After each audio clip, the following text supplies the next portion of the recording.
Right, welcome back to the second 10-minute podcast, and the topic today is Wookiee decide. Just put Wookiee on the spot. What do you want to talk about? Well, seeing as I brought it up earlier and we started discussing it anyway, let's discuss the WarCraft movie. Right. Okay. And WarCraft in general. What the hell? Let's see if we can get 10 minutes out of this. Okay, so I liked the strategy game WarCraft. Yeah. WarCraft 3 I thought was entertaining. It was a bit too RPG, not enough strategy, but it was fun. The story was fun. To me, WarCraft 3, the gameplay wasn't perfect because, like you say, they were trying to mix the RPG with the strategy and everything. Yes. But the story was, I loved the story in WarCraft 3. Then we had World of Warcraft, which somehow, like I said, to me it's almost like World of Warcraft. They went, we have no idea what actually happened up to now. We'll quickly read the highlights and guess the rest and put it together. And when the video game ended, Lich King and all this stuff happened at the end of Warcraft 3, and you went, wow, the sequel then became an MMO, so there's technically no continuation of the story. The game doesn't actually... Well, yes, there's no end, as it were. There is kind of a story to World of Warcraft. True, but at the same time, there's no actual end in sight. Not like an RPG, like the original games, where there was a they'll conclusion. Just keep adding new expansion packs, which will become more stories. Elements. Yeah, well, they've added pandas, for fuck's sake, to the game. The pandas came in Warcraft 3 expansion. I know, and that just kind of scared me, and then it just got worse. My thing is, and like most, should we say spoilers, but... Oh yeah, by the way, 10-minute podcast is going to be spoilers. Yeah. But I mean, hell, it's been 10 years since Warcraft 3 ended and almost 30 since Warcraft 1. Shit, it has, hasn't it? Yeah. You're almost as old as Warcraft. You can put that on your tombstone, as old as Warcraft. So it was 94 Warcraft 1 came out. So it's as old as Mothman. My god, Mothman's younger than Warcraft. Oh, so... I remember Doom. Oh god, I'm an old man. Black Friday, the best thing I got out of that was Doom for 200 Rand. Oh, very nice. Instead of 900. Which Doom? It's the new one. Oh, the new... Oh, nice. The one that sells for 900 normally was 200 on Black Friday. Very nice. But yes, you were saying that... Warcraft 1... was a fun, interesting idea. It was a lot of fun. But again, it was 94, so the game had limitations on... It was a generic fantasy. Orcs and people fighting. Yeah. And there was a little bit of a story where the orcs had mysteriously appeared in the kingdom and the humans had to fight them off. Warcraft 2, which is the one I've played the least, because I never actually got hold of a copy, I only ever played with from friends' versions. The interesting fact, Warcraft 1 was the first game I bought with my own money. Every other game I'd had up to then was like birthday presents and stuff. Age of Empires was the first one I bought. But that was the first one I got, but it was a birthday present. No, I bought that with my own cash. But yeah, so Warcraft 2 expanded on the story where the orcs had now settled. They'd allied with the trolls and the ogres. The humans, meanwhile, had allied with the dwarves and elves. And the groups engaged each other. And I think that's where we got the majority of the initial storyline with Durotan and Gul'dan and Azul. And all those characters. Warcraft 3 then obviously happens quite a bit later. Durotan's son Thrall. That was me moving the microphone. Yeah. Wookiee's too quiet when he speaks. So Thrall is the war chief of the Horde, and then the orcs got together and fled Lordaeron. Yeah. And they went to that other place that I've forgotten the name of because it's been so long. Yes. And then Arthas fought against that necromancer Kil'jaeden or whatever his name was. Kil'jaeden, that's it. And he was trying to kill the undead, but he got so fanatical that he ended up giving away his soul into Frostmourne. Yeah, it wasn't Kil'jaeden, it was the one with the M. Kil'jaeden's the bigger overall Burning Legion boss. But yeah, number 3 was very complex and got confuzzling. But basically a whole bunch of shit happens. Yeah. And by the end of Warcraft 3, you have orcs, surviving humans, and night elves, and dwarves. And various sub-allied groups. But mainly on one island. Yeah. But mainly it's the humans, the dwarves as the Alliance. The elves had left the Alliance at this point. Blood elves, yeah. Yeah, well, they were the high elves then. Yeah, but they became the... Well, we're getting to that point. Actually, some of the elves stayed on. But Yeah, a few freelancers, but the nation killed their alliance. yes. Just a few people chose to stay out of their own kindness. But yeah. Mm. So, the humans, the dwarves, and a couple of elves as the alliance. The night elves... Yes. And the orcs that fled. And, well, the orcs that freed themselves from the Burning Legion. Yes. As one alliance. Versus the Burning Legion and the undead. And whatever few orcs they still had enslaved.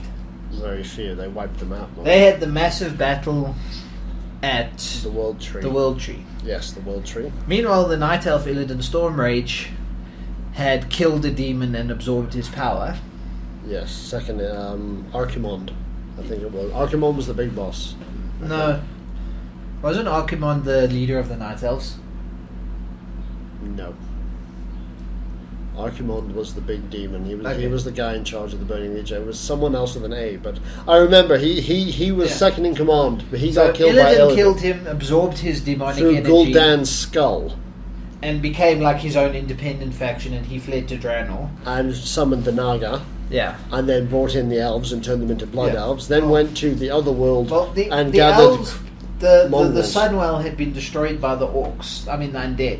Yes. So the elves lost their magic, and they turned to blood magic to satiate themselves, which made them the blood elves, and they were like addicts and crap. And interesting, really in-depth stories. Yeah, but we're the like hu- really glancing over. Well, the surface. humans treated them like shit, and then they joined up with Illidan, who offered them empires. And And then- then they conquered the other world place, and he had They- like crazy orcs and a whole army of fucking alien weirdness. And then the big boss, Kil'jaeden, arrived and said, "Go back there and kill Arthas / the Lich King, who's now trying to take Arthas over and the Azul world." merged into being The Lich King of the And undead. then they had a big fight, and Illidan got his shit kicked out of him. But And then all basically- his armies ran away. And then we had World of Warcraft started, and all the factions had suddenly broken up and disappeared. Yeah, so first of all, when they And how went is to- this the Warcraft movie? when they went to Draenor, Yes. they met the Draenei, Yes. who looked like frog things. Yes.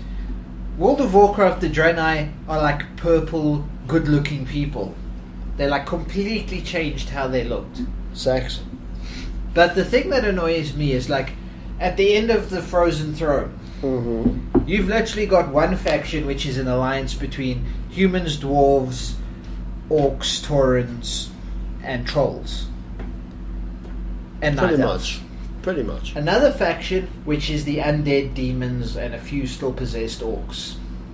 Now, the Burning Legion is fucked by then. Third so- faction, well, the undead Yes. and the remnants of the Burning Yeah, Legion. but they're then under the Lich King. Yeah. So the actual Burning Legion itself is licking its Okay, wounds. yeah, true.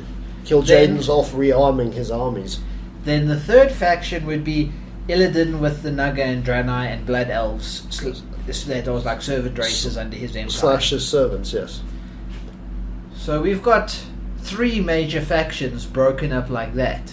Yes. Now we come into World of Warcraft. Suddenly we've got the humans, Draenei, and Night Elves on one team, and dwarves. Yes. But then the Orcs, Undead, and Blood Elves on the other team, and the Naga have kind of just vanished. Yeah. But it's like, one, the Blood Elves were never allied to the Horde in any form. Two, the Horde and humans were allied against the Undead, not the Orcs and Undead on it. It's literally like they had no clue what the story was. They did, but they decided to go back to the school of the old to make more factions to give more fighting. For But the people. thing is, they The thing played is- lots of races, but only two factions. What- They needed at least three. Forget the movie. We're talking about this now. Is that Yeah. what happened? Because I know we won't mention her name, but you know her as well. Mm-hmm. Anyway, all she does is play World of Warcraft. She told me all about World of Warcraft, the story of what's happening, why she loves it so much, and I said no. But what about? See, I played. You know, I was watching her play, and she got to an area. And she went, I'm in an area. And I sat there going, oh my God! I remember the great battle of the hill and the men and the orcs attacked you. And she's going, what the fuck are you talking about? Haven't you never heard of Warcraft? Yeah, I'm playing it. No, this is World of Warcraft. The actual fucking strategy game. Warcraft. That actually made all this shit that you're playing now. And most of the people who play the MMO have no clue that WarCraft was a strategy game that became an RPG. So they're essentially multi-universe things. The strategy game is now on its own planet, and the MMO is a completely different universe. They've broken them up to the point where the people who play the MMO don't know anything about WarCraft 1, 2, or 3. I never started playing World of Warcraft when it came out. I played the LARP, the LAN version, which was buggy to the point where if you turned around at the wrong time, you fell off the world. I did it drunk. Yeah, I never played it because it's like I'm not going to buy a game and then have to pay 60 rand a month just to be able to use it. And then pay also to get better stuff. Yeah. So I just read about it when it came out because I enjoyed the story of Warcraft 3, even if the game mechanics weren't 100%. Perfect. And I was sitting there and it's like, huh? Like nothing. You're starting at a point that doesn't exist almost. And again, yeah, I get they were trying to make 2 factions, but why? You've got this huge world to play with. Why not have the 4 or 5 different factions as independent nations? What do you get by literally having A and B only? Linear MMO stuff, and then they add pandas at a later date, and then the Lich King's frozen lands in the north, which is a DLC you have to buy, and then everything becomes an expensive DLC. It's really, they must be on like their 40th DLC at this point. They are, pretty much, and you have to pay for each one as well. They have milked this bitch. And apparently to the DLCs death. are so bad that even the WoW fans don't like it anymore. Yeah, they've milked this bitch to death. They've killed it. They killed their own creation. Isn't that typical? Just like God, they've murdered everyone with water. But yes, that's what happened. Is the MMOs and the RPGs have gone so strategies and that they've gone so separate that the people who play one literally almost are in ignorance of the other. Yeah. I saw I went to the World Tree the first time I played with in the LAN version with all these different people in a room and we all played together. And I got to the World Tree and there was the skeleton of the demon Archimon, and I almost had an orgasm. Oh my God, I remember! And I was completely, and all these Afrikaans guys are sitting here and looking at me going, what? It's like there's a skeleton in a tree. You have no understanding of the what this means as a guy who played the strategy game. You know, this is a strategy game? Yes, this is what WarCraft is. It's a strategy game. They turned it into an MMO. Alright, we didn't know that. So I had orgasms when I saw things I remembered, and they were experiencing it as virgins in a completely different light. It's like finding out Lord of the Rings is actually a book when only all you've ever done is played a video game of it. Your head will explode. I kind of had a few moments like that watching the movie, where Durotan and the Orcs came to discuss their alliance. Yes. And I'm looking and I'm seeing all the black cliffs in the background, and I'm like, this is where Thrall and Grom faced the Burning Legion. Such things. Yes, there was a couple of moments I had like that in the this movie. Crap. Watching the movie. A 10-minute podcast may not actually be 10 minutes. It's like we said, it's a guideline. It's just not going to be half an hour. No. But yes, essentially, the Warcraft movie was cool, but not Warcrafty enough. Also, the people who went to watch it were sad because it wasn't a World of Warcraft movie. Which is my favourite part. You got right. Which those retards, everything as I else said, you fucked up in the film, you got right by not making it World of Warcraft the movie, and I love you for that fact. Yes, but Blizzard, if you do make a StarCraft movie and you don't actually cast fanboys like myself and Wookiee in it and other nerdy StarCraft players, essentially, if you do this and Vin Diesel is not involved, in fact, Vin Diesel is a huge Warcraft fan. Why was he not in the movie? Why did you post like a whole pile of pretty boys who hate nerds? A couple of jock retards. Vin Diesel should have been asked to be the main guy in that because he would have been lying on the floor having an orgasm all the time. Yeah, because he's a fan. But this is typical of Hollywood bullshit. Yeah, Vin Diesel, Will Wheaton. Yeah, exactly. Okay, we don't have Robin Williams anymore, but he's also a big fanboy. They would have made that movie brilliant. Fuck you for making it shit by putting in wankers. But then again, but at least it wasn't a company that I have a real love-hate relationship with. Because I love a lot of the content they create, except for World of Warcraft. I love everything else they've done. The Diablo, StarCraft, Stock Warcraft. But I also know they're very, very much assholes.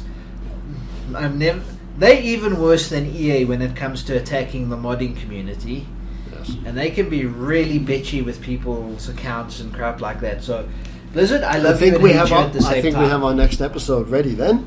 So right, yes. Catch us in the next episode. Warcraft games were brilliant. World of Warcraft isn't a bad MMO. It's just not Warcraft. And the movie was cool, but at least it wasn't. It was a Warcraft film, but it wasn't Warcraft enough. But at least it wasn't World of Warcraft. Put it this way: it was a movie based on a video game that wasn't the generic Uwe Boll trash. It wasn't Doom. We'll leave it at that.